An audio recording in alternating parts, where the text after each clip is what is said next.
Pleasure to be with you. Everybody knows Dr. Malatras, Dr. Zucker, Melissa DeRosa, Secretary to the Governor, Robert Mejica, Budget Director, also member of the MTA Board. Today's day 62. Feels like just yesterday. Before we look at the numbers, I just want people to recall the context for these numbers and remember what we have accomplished. We were faced with a situation where the infection rate and those numbers were going straight up. That was only 30 days ago that we saw the number of cases, the number of people coming into hospitals, the infection rate, everything was going straight up. That number would have just continued to go straight up. And that's why all the projections, national projections, state projections, local projections, turned out to be incorrect. Excuse me. Because they were all believing that that line was going to continue to keep going up. What happened is New Yorkers, Americans, changed reality, literally changed reality.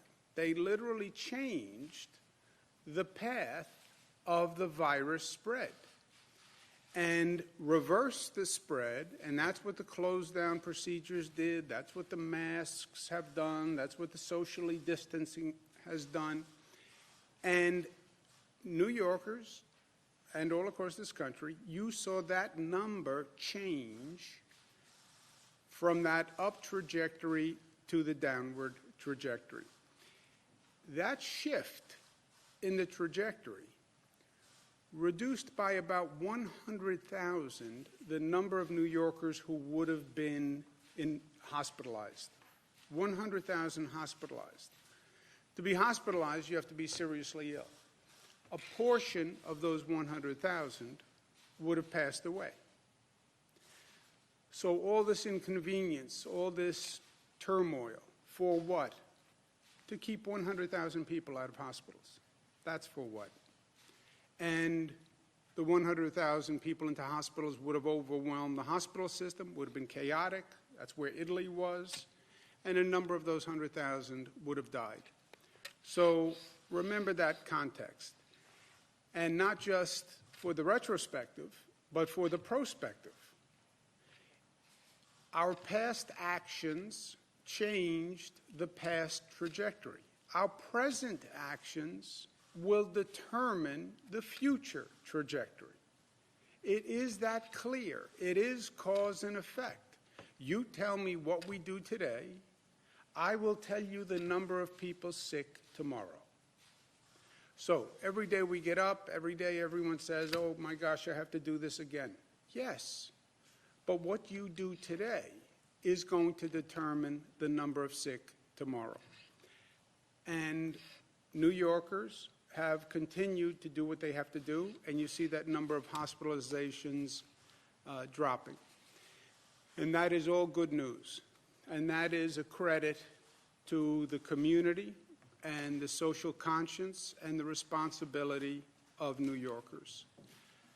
The question now is, as we're on the decline, how fast is the decline and how far is the decline? How low will the number actually wind up? Right now, we're at about 1,000 new cases per day, okay, in the 900s.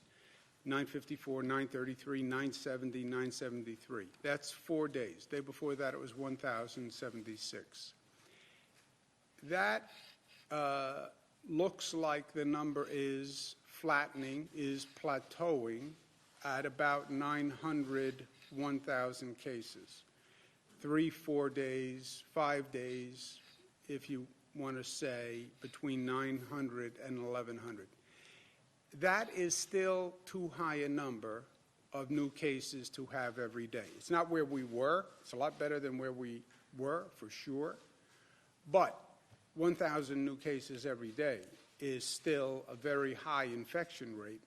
It's still a burden on the hospital system. So we now want to take it to the next level. Let's drill down on those 1,000 new cases.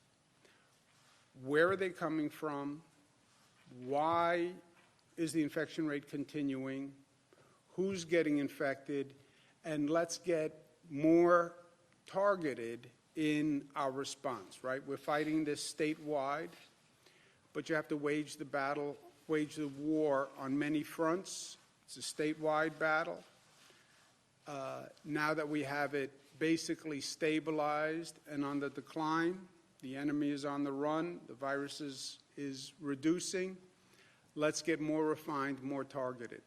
And I'm going to be speaking with the hospitals this afternoon and say that we want to get more specific information on those new cases that are coming in the door. Where are they coming from? Who are they? To see if we can come up with a more specific target. If you look at the past few days where the cases have been coming from, this is a 3-day, what they call rolling average. But you see, 17% from Manhattan. Much of it correlates to population, but much of it also correlates with downstate New York. 17% Manhattan, 17% Kings, 12% Bronx, 11% Queens, but then 10% Nassau, 7% Westchester, Suffolk. So it's a downstate region, and then upstate, it's Erie County.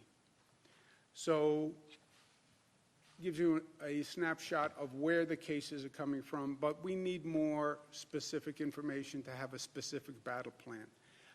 Literally, where do the new cases come from? Are they essential workers? Are they people who are staying home and getting infected by a family member? Or are they essential workers who are still traveling and possibly getting infected at work? Where do they work? How do they commute? Is this a question of getting infected on public transportation? We just announced new subway buses, Long Island Railroad, Metro North, protocols. Where in the state are these people who are being transferred from a nursing home?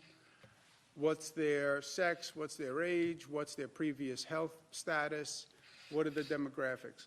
Let's get more specific information from the hospitals to see if we can come up with a strategy that is more tailored to the reduction of these 1,000 cases per day.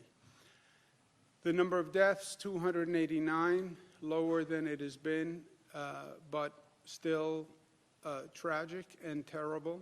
And all the good numbers, all the good news, for me, every day, this number just wipes that all away. We announced a statewide policy for our schools. We did it last March 18th. We said that we were going to close schools all across the state, K-12 and higher education schools. We waived what was called the 180-day requirement, which was a state regulation that schools had to have 180 days of teaching. Schools then transferred to distance learning programs, meal delivery services, child care options for essential workers. That has actually worked out well, not perfectly. We had to do it in a rush, but there are lessons that we can learn here that could change teaching going forward and teaching in these types of situations going forward. But it did work. It basically functioned well. And teachers did a phenomenal job stepping up to do this. It was a hardship on everyone, but we made the best of the situation. Colleges and universities were also moved to distance learning. Campuses were closed unless a student really needed housing on the campus. Schools, obviously, by definition, have higher density. They have transportation issues, kids who are getting on a bus.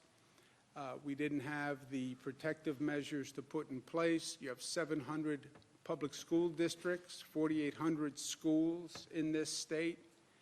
Then you have 1,800 private schools, 89 SUNY and CUNY campuses, 100 private colleges. In total, it's 4.2 million students. So the decisions on the education system are obviously critically important. We must protect our children. Every parent, every citizen feels that. We must protect our students. We have to protect our educators. And given the circumstances that we're in and the precautions that would have to be put in place to come up with a plan to reopen schools with all those new protocols, how do you operate a school that's socially distanced, with masks, without gatherings, with a public transportation system that has a lower number of students on it? How would you get that plan up and running? We don't think it's possible to do that in a way that would keep our children and students and educators safe. So we're going to have the schools remain closed for the rest of the year. We're going to continue the distance learning programs. Schools have asked about summer school and whether we'll have attendance in schools for summer school. That decision will be made by the end of this month. Again, nobody can predict what the situation is going to be 3-4 weeks from now. So we're trying to stage decisions at intervals that give us the information, but also enough time for people to make the preparations they need to make. So any decisions on summer schools will be made by the end of this month. But in the meantime, meal programs will continue. The child care services for essential workers will continue. And then we want schools to start now developing a plan to reopen. And the plan has to have protocols in place that incorporate everything that we are now doing in society and everything that we learned. We're going to be asking businesses to come up with plans that safeguard workers. When they reopen, we need schools to come up with plans also that bring those precautions into the schoolroom. And that's for schools, that's also for colleges, and the state will approve those plans. Related issue that we need to discuss and we need to pay attention to, this COVID crisis has caused significant disruption and many unintended consequences and ancillary issues that have developed. And one of them is when you have people who are put in this situation immediately with no notice, it has caused serious mental health issues. You have anxiety, depression, insomnia, loneliness, that feeling of isolation. We're seeing the use of drugs go up. We're seeing the use of alcohol consumption go up. This is a chronic problem. If you're feeling these issues, you're not alone. As a matter of fact, half of all Americans have said that their mental health has been negatively impacted. Don't underestimate the stress of this situation. And it happens on a lot of levels. 3 out of 4 say that their sleep has been affected. You don't know where your next paycheck is coming from. You don't know if your job is going to exist. You're at work one day, the next day they say everything's closed, stay in the house. You're in that house in a confined situation, or you're in an apartment in a confined situation. You can't get out. It's difficult. For emotional support, we have a hotline that is set up. People shouldn't be shy in any way or have any second thoughts about calling for help. It is a pervasive problem, and people should make the call and get the help if they need the help. We also see, in line with what we're talking about, a dramatic increase in the incidence of domestic violence. There was a 15% increase in March, a 30% increase in April. That's March is when this started, 15%, April, 30%. That is a frightening rate and level of increase. Again, New Yorkers in need, we have a domestic violence helpline, 844-997-2121. You can call, just discuss the issue. You don't have to give your identity. You don't have to say where you live. But people who need help should reach out. There is no shame in reaching out and saying, I need help. This is a national epidemic. It's a statewide epidemic. Ask for help, and we're here to help. We're especially concerned about these issues for frontline workers. I mean, just think about what the frontline workers are going through. Think about what the healthcare workers are going through. They're working extended hours. They're seeing a large number of people die. They're working in very frightening situations. They're worried about their own health. They're worried if they get infected, they then have to go home, worry if they're infected, are they bringing that infection home? So this is a terribly stressful, difficult time, especially for the frontline workers. And we want them to know that we not only appreciate what they're doing, but we're there to support them, right? Saying thank you is nice. Acting in gratitude is even nicer. So we have a special emotional support hotline for our essential workers. And we're also going to direct all insurers to waive any cost-sharing copay deductibles for mental health services for essential workers, which means the mental health services will be free for frontline workers, and they'll be at no cost. And too many people, too many families have said to me, well, you know, I would go for services, but I don't want to pay the cost. I can't afford it. I don't want to take that money from my family. That's gone. There is no cost to get mental health services. So just wipe that reason away and get the help that you need. It's even if it's even in the best interest of your family. Last point, personal opinion. Who said, when life knocks you on your rear, learn, grow up, and get back up? Was it A.J. Parkinson? It was not A.J. Parkinson. It was me. Nobody ever said that, just me. When life knocks you on your rear, ... learn, grow, and get back up. This has been a very difficult situation for everyone. But when life knocks you on your rear, learn and grow. And we will collectively learn and grow. We're going to learn many difficult lessons from this situation. We're going to learn about public health threats that we never saw before, we never heard of, we never really anticipated, we never actualized. Everyone talked about global pandemics and that possibility, but you know what? Until it happens, people don't really get it. Our hospital system and how that works and how it works in an emergency, how teleeducation works, how telemedicine works, how you keep society functioning during an emergency, how you communicate to people the dangers of a situation without panicking people, because you still need essential workers to come out and do their job. You don't want to panic people where they say, I'm not leaving the house. But you need to communicate the facts so people act responsibly. How do you do that in a short period of time? What do you do about public transportation?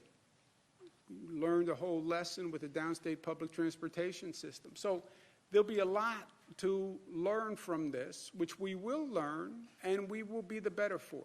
I believe that. And that's part of life. In the meantime, we have to go day to day, and we try to make the best of a bad situation. You try to find that silver lining through the dark clouds. All of us try to do it in our own way. Everybody is struggling with it in their own way. And that's all across the board. In many ways, this is the great equalizer. It doesn't matter who you are, where you are. This impacts your life dramatically. But personally, if you work at it, maybe you can find a little silver lining. I'm sitting there last night with my daughter, Michaela. She's my baby. The baby is now 22. And she says to me, you know, Dad, think about it. I've spent more time with you now than I will probably spend with you in the rest of my adult life. I said, wow, what does that mean? she said, well, think about it. I've been with you for over a month. I won't be with you for another month for the rest of my adult life, which is kind of jarring because I still think of her as my baby. But you know what? That's probably right. You know, she's 22. She's going to go off, do whatever she does, and then you see her at holidays for a few hours here. Maybe you steal a Saturday once in a while. Reminded me of the Harry Chapin song, Cats in the Cradle, which was a great old song from a great man, great New Yorker too. But these are, with all the bizarreness, I haven't been able to see my mother in 2 months, but I have my daughter probably for a longer period of time than I'll probably have for the rest of her adult life. That's probably true. So you try to find the silver lining. You try to stay positive. We stay socially distanced, but we stay spiritually connected. New Yorkers have been so supportive of each other. You can feel it. There's a spirit of community and mutuality. People are there to help one another. People understand that everybody's going through this. Everybody's in stress. You look at the way people have complied with these rules, as annoying as they are, masks, 6 feet, this. That's out of respect one for the other. I love the metaphor of the mask. The mask does not protect me. I wear the mask to protect you. What a beautiful sign of caring, of mutuality. I wear a mask to protect you. That's the spirit, even in this terrible time of difficulty. So yes, you can be socially distanced, but you can be spiritually connected and closer in ways you've never been before. And I believe that's where we are. Because we are New York tough, which means tough, smart, united, disciplined, and loving. Questions? When will states start to submit their reopening plans? Could schools start to reopen as early as this fall, possibly sooner? We're hearing that New York City, their teachers are looking at remote learning possibly in the fall. So I was just wondering about the timeline of all this and what could happen at the earliest. There will be no opening of any school in the state for the remainder of the academic calendar year. We have to decide on summer school. That decision will be made by the end of May. There is no decision on the fall because the fall is a long time away.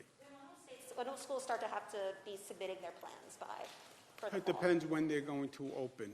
But they should start preparing their plans now because this is going to be a real exercise. You know, we're talking about how manufacturing companies socially distance, how construction companies socially distance. How does a school socially distance? You know, this bizarre setup here, right?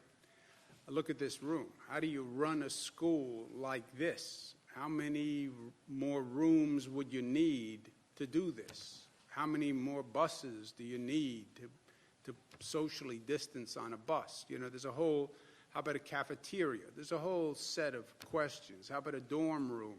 So they should start working on those plans now. How do you ensure that free and available child care? Just to follow up on what Marina's asking, do you think that teachers can realistically do this and school administrators? I mean, kids are kids. They're going to want to run around and be together in a school setting.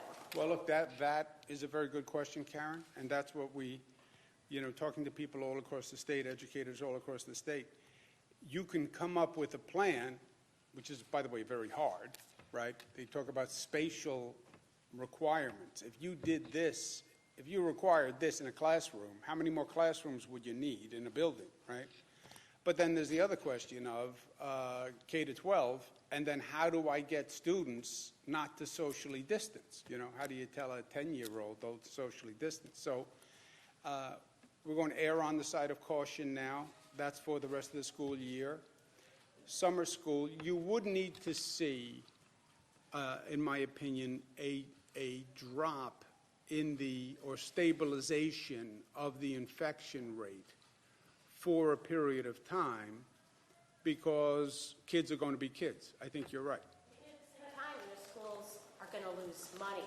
You guys are already talking about cuts. I mean, how are they going to manage all this? They would, need more classrooms. They don't even have the money for Well, that that's right right. now. Well, you couldn't get to more classrooms anyway, right? You couldn't build more classrooms in a way that would have any difference for summer school or for the fall. And money is going to be tight depending on what Washington does. And they're doing remote learning. The fiscal consequences are going to be mixed because of this period. Some ways they save money, some ways it costs money. Governor, sorry to harp on this, but do you anticipate a decision on pause this week again in terms of businesses? May 15th is the decision on pause. So will you announce it prior to that, or? We'll announce it prior to May 15th. And also, just to follow up, it's been 2 months since the first case was reported. You spoke today of what we have accomplished. And yet there's 18,000 people dead at least, over 300,000 people sick. How would you evaluate your performance during this crisis? Tried my best. On the regional reopening, you said that Connecticut, New York, and New Jersey should try to coordinate. The Connecticut governor announced that as of May 20th, some restaurants can open their outdoor areas, museums and zoos can open outdoor areas. Should New Yorkers expect that to happen here as well? Well, we're aware of what New Jersey's doing, what Connecticut's doing. We're trying to coordinate with those states. I've said from day one,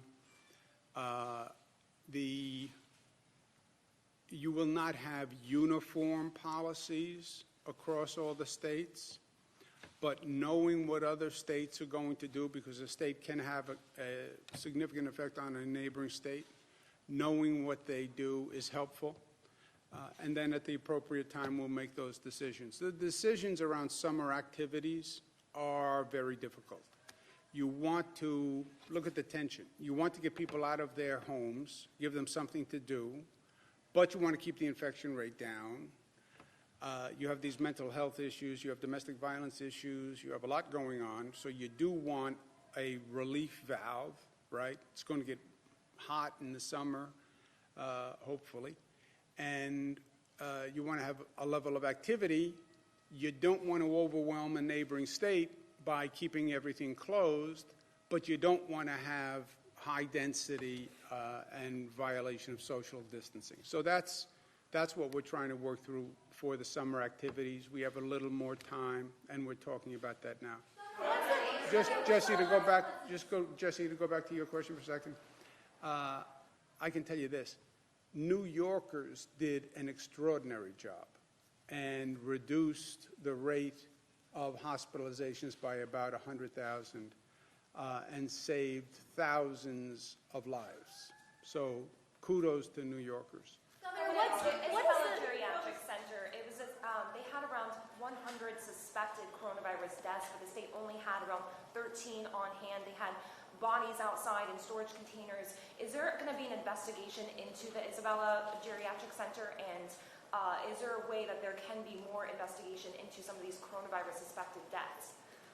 Well, we have the joint effort between the Attorney General and the Department of Health that is going to investigate systemically how nursing homes handled this situation, and specifically individual problem areas that we've seen in nursing homes. So that will certainly be part of the Attorney General and the Department of Health investigation. Will there be an investigation into that specific nursing home? Do you know the facts? Well, we have 613 nursing homes, and we investigate anything that comes up. If there's a concern, we will go in there, find out, and report back.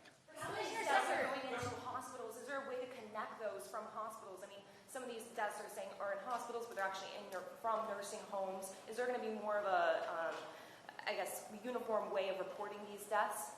There is a formal. I understand your question. There is a formal process of how we go in to investigate, try to find out what happened, what were the events, what could we do to prevent that in the future, and we're addressing all of them, and whether it's tied to a hospital, tied to the nursing home, or both. Just so you're clear on the facts now of what we're doing, we report hospital deaths and nursing home deaths separately. That's on the slide every day. The question we're now asking the hospitals, one of the questions that I posed, was someone transferred from a nursing home to a hospital and then passed away in the hospital. And we want to know that. That's your question, and that is a good question, and we're going to be asking that today. And when I get on the phone with the hospitals, I'm going to ask them just that question. The importance of protecting essential workers. You're disinfecting subway cars and buses in New York City. We're hearing from essential workers in grocery stores who tell us they're overwhelmed by people who are rushing to the store, who are not wearing masks, who are not practicing social distancing. And so I guess the question is, should these stores be refusing to allow customers in who are not wearing masks? And if one of those essential employees is fearful of showing up for work, can they be denied unemployment benefits? The unemployment benefit denial, I don't know. Maybe it's a legal question. I don't know. Maybe Melissa or Rob would know, or we can check. Look, on the grocery stores, if I'm a private grocery store owner and we have these social distancing requirements in place and masks in place, I think, unless the lawyers want to argue with me, if I'm a private grocery store owner, I would deny admission to a person who is not wearing a mask. You could endanger my other patrons. You could endanger my employees. I would do that. I don't know about the behavior inside a store, but I think the private grocery store owner would be in their rights. You mentioned summer school. Are you talking about for those students who failed or for everyone? Summer school, they will do remote learning. They have to continue to do meals, et cetera. We're talking about summer school attendance in the building. Could you or Commissioner Zucker also explain the discrepancy between the nursing home reported deaths? Because as a follow-up to Morgan's question, that specific spot, there's only 13 reported deaths from that nursing home on the COVID tracker. However, we've got a report that they had 46 deaths specific to COVID, and then potentially more in the 50s. So what's the explanation for that discrepancy, and what are the consequences for What's that? the name of this nursing home, Bernadette? It's called the Isabella Geriatric Center, and it's in Manhattan. Does anyone know? Jim? We went back and asked the nursing homes to provide more detailed data. What they were doing in some cases, and not others, confirmed plus unconfirmed cases. So what we asked them to do is go back and say what were confirmed and what were unconfirmed. So sometimes the number is higher because those are actually unconfirmed cases that they put into certain reporting. We asked them for the confirmed at first, but to get at this sense of what you're talking about, which is why is the number a little higher, we asked them, do you also include unconfirmed numbers in that as well? And what we're finding is they were also including unconfirmed. So what we're doing is putting together a data set right now that has it by confirmed by nursing home and unconfirmed like we were doing with the others too, but that takes a little time to tease out from the nursing homes. This is coming directly from the nursing homes. I'm concerned with that large gap, 13 versus almost 50 deaths that are being reported. That's a very large number. Are there consequences in case nursing homes are not reporting the accurate numbers, and what are those? Commissioner? So this is, as Jim mentioned, there's two parts to this, but this is an evolving situation of the data that's coming in, and we do track this. If there's a concern about a specific nursing home and what the numbers are, we will look into that as well. What are they facing? What penalties, though? They have to attest to the fact that the numbers are true and accurate in every report they submit to us. If the commission at the Department of Health finds that there was intentional misleading or whatever, they can revoke their license. They can fine them penalties under the public health law. They will send people in. I think under this specific instance, the Department of Health will go in and investigate this to see, like we've done with others as well. Sometimes, as the governor and others have said before, this was an emerging situation. There were mistakes made on reporting. Some people reported deaths from December. That's a mistake. Other cases, if there's potential intentional misleading, the Department of Health will investigate those and then do the appropriate actions. Yeah, let me give you the answer. Former Attorney General. They are giving you two sets of numbers, right? Confirmed COVID deaths is one number.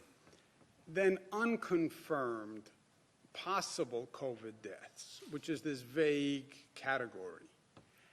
Maybe the person died of COVID, but we're not sure.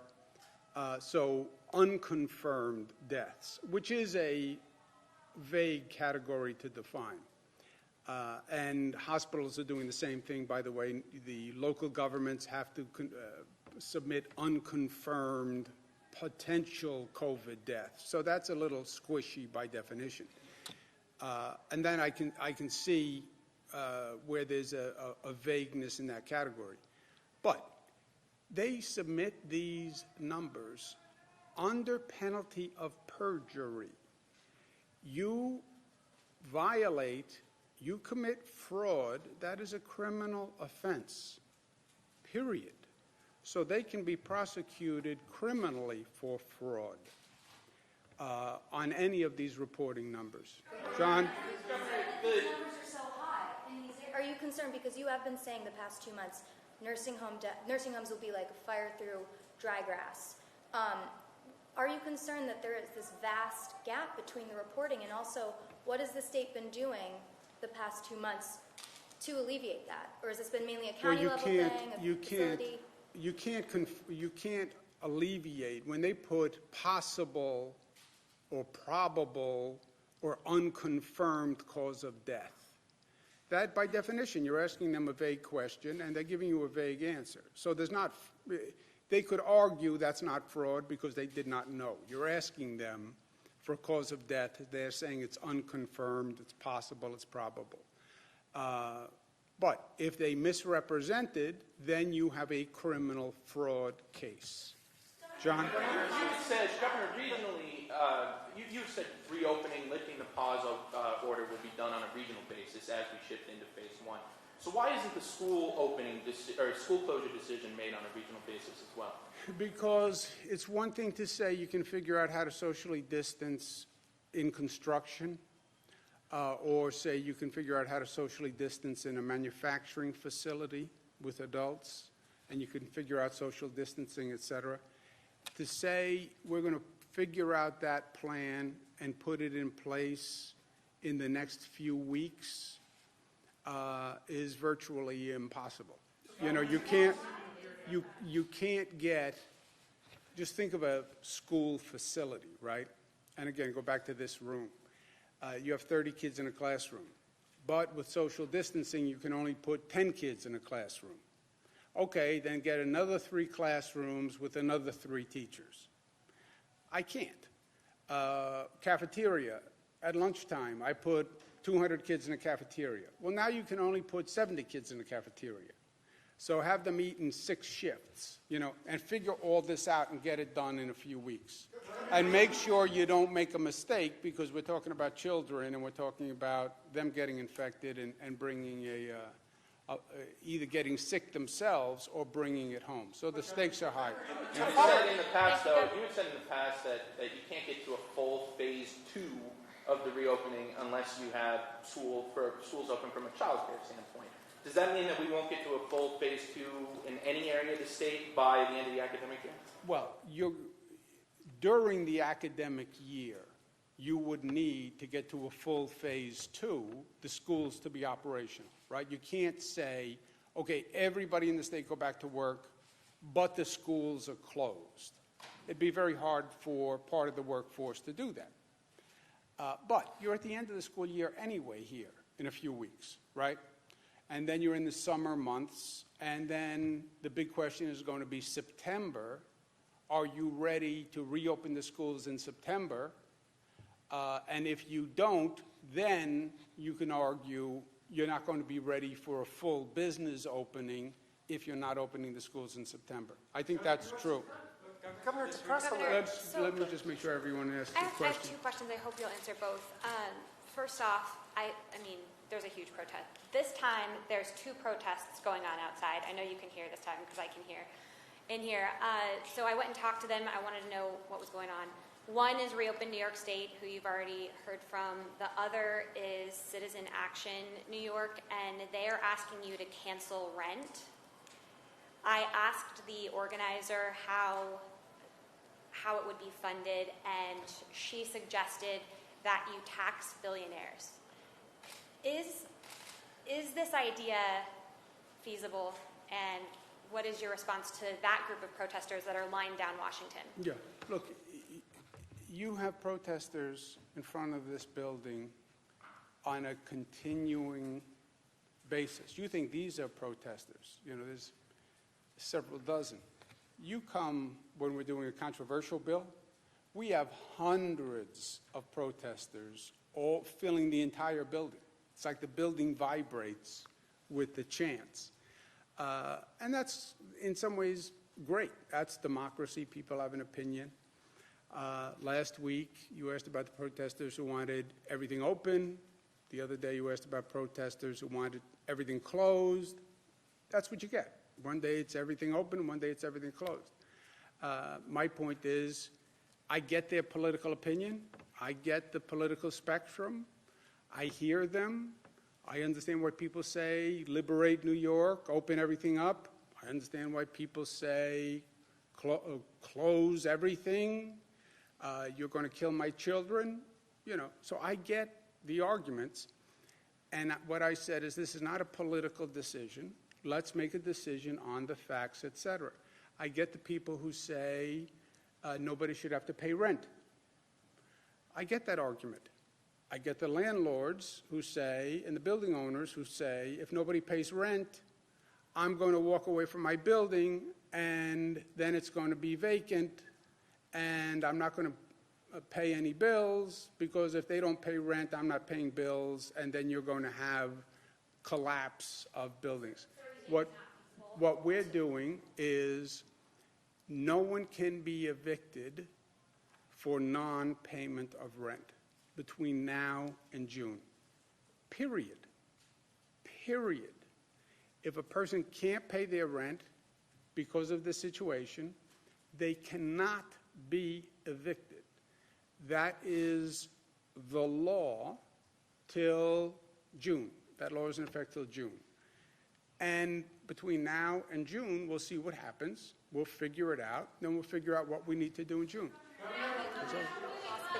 Last one. Go Now ahead. that hospitals have to report to the state where people are coming from when they're sick with COVID, their addresses, occupation, we're now 2 months into this outbreak. Why didn't we require that sooner when we could have tracked it more, I guess, feasibly? We have some of the information, but this is now going to be an extraordinary, when I get on the phone with the hospitals, they're going to say this is an extraordinary reporting requirement, right? You had emergency rooms that were overwhelmed. You had administrators who were overwhelmed, working 24 hours a day. To get this level of granular detail on people who are walking in the door and get it to us on a nightly basis, this is going to be a significant administrative burden on them. Are they essential workers? There's no such thing as an essential worker before this. How do they commute? That's a question that I don't think has ever been asked of a patient before, you know. If you are an essential worker, where do you work? You know, these are not questions that the healthcare system ever asks. But since it's down to 1,000 new cases per day, I'm going to say to the hospitals, I understand it's a burden, but it's 1,000 people statewide. It's only several hundred in downstate New York. I understand the burden. The volume is a little lower. This is a little granular. It is more detailed than anything you've ever done. But it's important for us to get it now so we can come up with a more specific, targeted plan. Okay, guys, thank you very much. Thank you. Thank you. I'll see you tomorrow.